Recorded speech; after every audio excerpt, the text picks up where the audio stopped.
Hello, and welcome to this edition of Timeless Wisdom, where Mani and Vijay explore values and leadership lessons from ancient scriptures. Hello, Mani.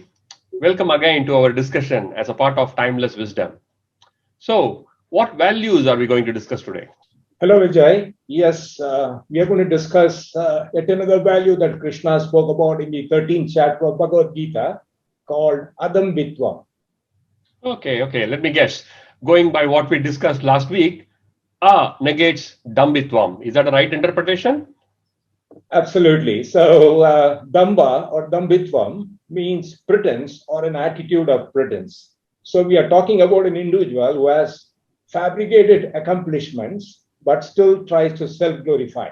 So, the recommendation for such an individual is to have an attitude of Adambithvam, which is the opposite of that.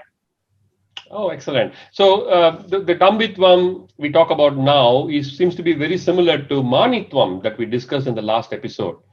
And when you talk about, when you explain Dambitvam, I'm reminded about what happens in people's CV when they give their applications. They basically come out with something which claims many things which they might not have.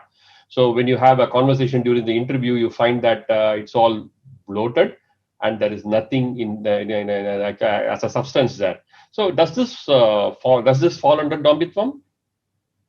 Yeah, good point. So, what we discussed as part of Manitvam, the previous video, Manitvam refers to someone who has this feeling of over accomplishment.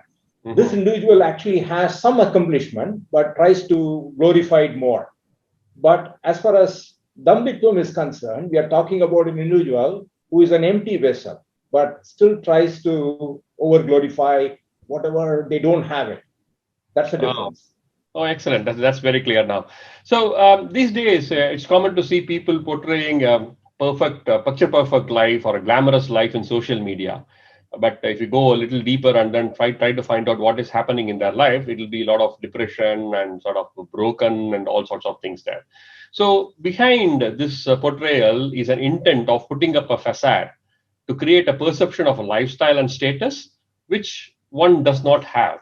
So basically, the underlying thing is about social approval and validation. That's what comes to me. Absolutely. So for such people, Vijay, when they come to you for coaching, if they open out or if they don't open out, how do you exactly help them improve or get out of this Dambitvam?